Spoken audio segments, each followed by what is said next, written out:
نحمده ونصلي على رسوله الكريم أما بعد فأعوذ بالله من الشيطان الرجيم بسم الله الرحمن الرحيم أطيعوا الله وأطيعوا الرسول وأولي الأمر منكم وقال النبي صلى الله عليه وسلم من يرد الله به خيرا يفقهه في الدين أو كما قال عليه السلام۔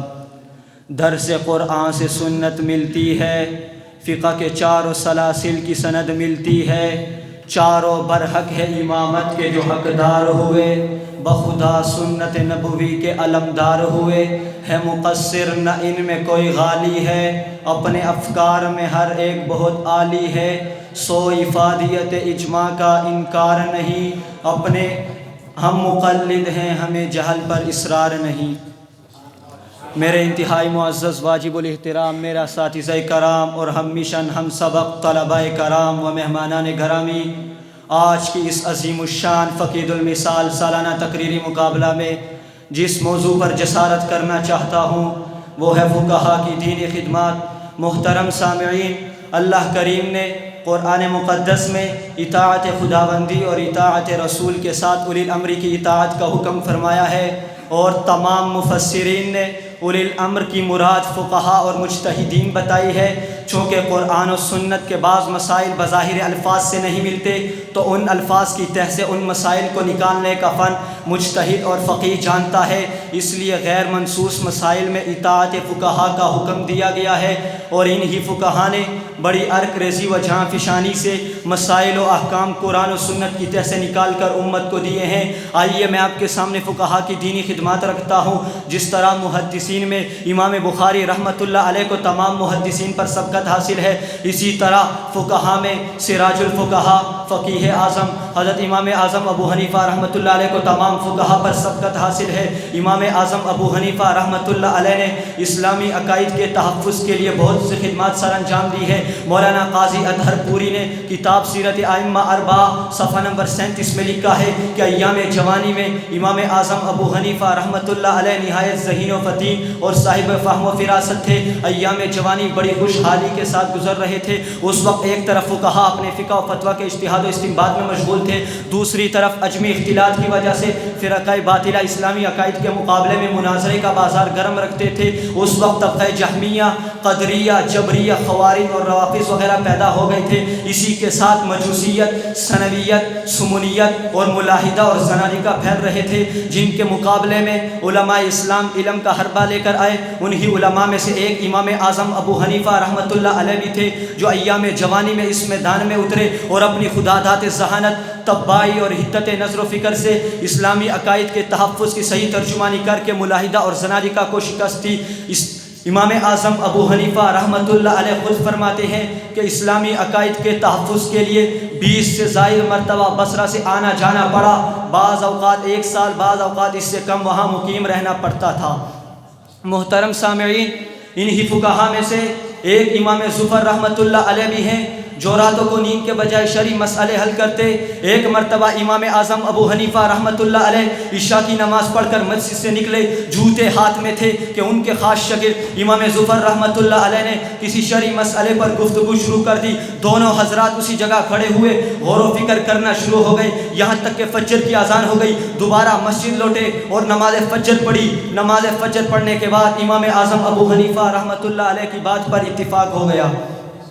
محترم سامعین، انہی فقہا میں سے ایک عظیم الشان اور مایہ ناز فقیہ امام شافعی رحمۃ اللہ علیہ بھی ہے، جن کو وقت کے خلیفہ ہارون الرشید بہت پسند کرتے تھے۔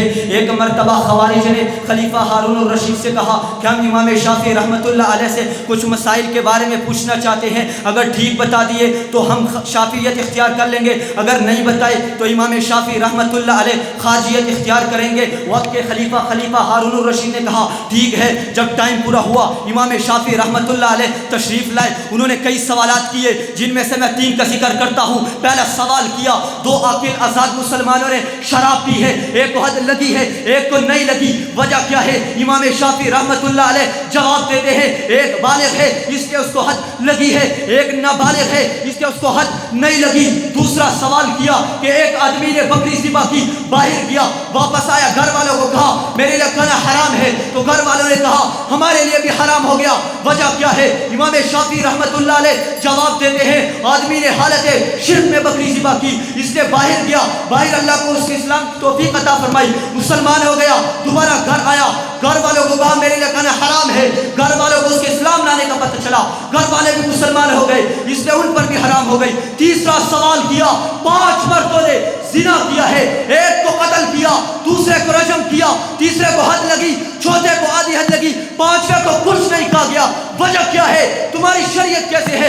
امام شافعی رحمت اللہ علیہ گرج کر جواب دیتے ہیں ایک کو قتل اس لیے کیا کہ وہ مرتد ہو گیا, دوسرے کو اس نے رجم کیا کہ وہ شادی شدہ تھا, تیسرے کو اس نے حد لگی کہ وہ غیر شادی شدہ تھا, چوتھے کو اس نے آدھی حد لگی کہ وہ غلام تھا, 5ویں کو اس نے کچھ نہیں کہا گیا کہ وہ دیگانہ پاگل تھا. ان سوالات کے جوابات دینے کے بعد امام شافعی رحمت اللہ علیہ گرج کر کہتے ہیں وقت کے خلیفہ ہارون رشید میرا ان سے ایک ہی سوال ہے, اگر جواب دے دیا میں خارجیت اختیار کر لوں گا.